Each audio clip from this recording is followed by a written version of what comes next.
Boas pessoal e bem-vindos a mais um, espero que estejam todos bem desse lado. Nós no passado aqui no canal testamos a MX3 e a MX4 Android TV Boxes e hoje temos então aqui a MX5. E a MX5 podemos considerá-la como o irmão mais novo da MX3 e da MX4. Portanto, sem mais demoras, vamos então analisá-la.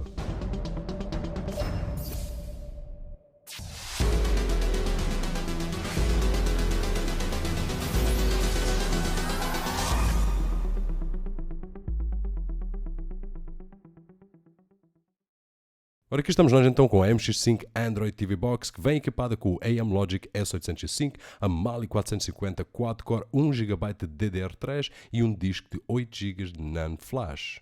Em termos da experiência de unboxing, assim que abrimos a caixa, vamos então encontrar no topo a MX5, como podemos ver no ecrã.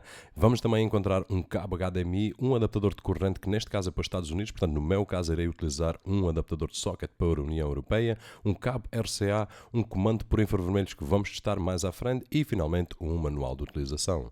E olhando agora mais de perto a MX5, na parte frontal vamos então encontrar uma luz vermelha bastante suave quando o dispositivo está desligado e quando se liga torna-se então azul, mas que é mais intensa do que o desejável, principalmente se quisermos colocar num quarto ou noutra sala escura. No lado esquerdo não encontraremos conexões nenhumas, enquanto do lado direito vamos então encontrar uma slot para cartões microSD e 4 portas USB 2.0. Já na parte de trás então encontraremos as restantes conexões, como o jack para adaptador de corrente, RJ45, HDMI, Optical Out e saída RCA. Na parte de baixo, 4 pés de borracha e a grelha de ventilação e na parte superior o logo da MX5, assim como o botão On-Off muito bem localizado. E em relação ao comando por infravermelhos, tem um alcance bom e funciona bastante bem para um comando deste género. No entanto, assim que o colocamos em ângulos mais abertos, então este deixa de transmitir sinal à box, o que é normal em qualquer comando por infravermelhos. O meu conselho fica sempre no sentido de conseguirmos adquirir um comando wireless que nos dará uma experiência muito melhor, assim como a capacidade de Air Mouse, que é bastante útil. E o que estamos a ver neste momento no ecrã é então o Default Launcher pré-instalado nesta máquina, que não é novidade nenhuma no canal, pois já testamos várias máquinas no passado com este launcher. É bastante fácil de utilizar, no entanto algo limitado, especialmente no que diz respeito à personalização. Por outro lado, instalei também o KK KitKat Launcher, que continua a ser um dos meus favoritos e me dá mais liberdade de customização. E em termos de velocidades de acesso, estamos a ter cerca de 24 megabits de leitura e 11 megabits de escrita no disco incluído na máquina. E para uma melhor comparação, fica então aqui o exemplo do tempo que ele leva a abrir e fechar uma aplicação, como por exemplo o Kodi.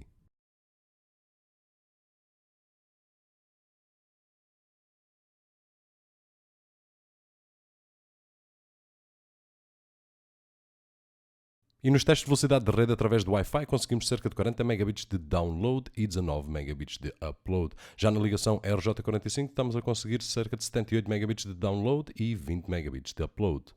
E de salientar que os adaptadores Powerline que estou a utilizar neste momento são os de Volo com velocidade de Gigabit e Wi-Fi AC. E se quiserem ver a review completa, basta clicarem no cartão de YouTube disponível neste vídeo no canto superior direito. Em Geekbench 3 conseguimos cerca de 373 em Single Core Score e 856 em Multi-Core Score. No Antutu cerca de 20.000, no 3D Mark Ice Storm Extreme 2600 e finalmente no Epic Citadel cerca de 45.7 frames por segundo em média. E antes de avançarmos, tenho de salientar algo que é óbvio e importante, que é o firmware a forçar certas apps, como por exemplo estes benchmarks gráficos, a correrem a 720p e depois então a fazerem um upscale para 1080, que é a resolução nativa de output que podemos ver em informação na TV. E de salientar também que esta situação até o momento apenas afetou os benchmarks, as apps como Kodi ou jogos não foram afetados. No entanto, gostava de ver esta limitação corrigida, pois a resolução das apps, na minha opinião, é claro, deve ser sempre do utilizador e nunca do firmware. E em termos de jogos, como sabemos, o AM-Logic S805 não é a combinação de CPU e GPU mais aconselhável. No entanto, para jogos como Beach Buggy, Angry Birds e Turbo Fast e similares, funciona sem problemas nenhums, como podemos ver no ecrã.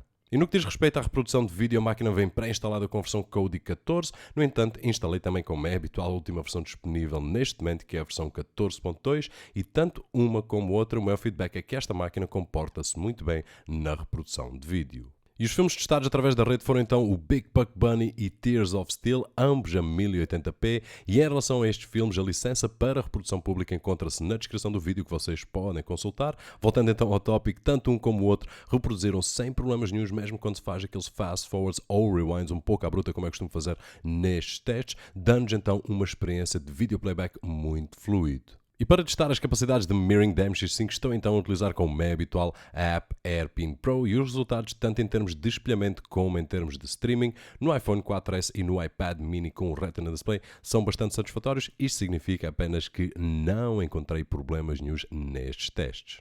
E para terminar esta review, então estamos a espelhar o iMac da minha esposa que contém a nossa biblioteca de fotos e utilizamos a app Fotos para fazer stream de slideshows on the fly sem termos que renderizá-los. E aqui os resultados são os esperados para qualquer máquina com o AM Logic S805, ou seja, o primeiro slideshow que é bastante leve funciona sem problemas nenhuns, tanto no áudio como na imagem. Já o segundo e terceiro, que são um pouco mais pesados, a MX5 tem dificuldade e apresenta na imagem, por vezes, alguns artefactos e alguns freezes que torna a experiência um pouco desagradável para a reprodução de conteúdo mais pesado. E em conclusão, pessoal, as coisas que eu gostei mais foi então o preço para a performance do dispositivo, o design da box em geral, o botão on e off muito bem localizado, uma experiência de reprodução de vídeo muito fluida. Por outro lado, as coisas que eu gostei menos foi então a resolução forçada a 720 em algumas apps, a luz azul frontal bastante forte para ser colocada num quarto e finalmente então o espelhamento dos ficheiros mais pesados pode ser problemático nesta box.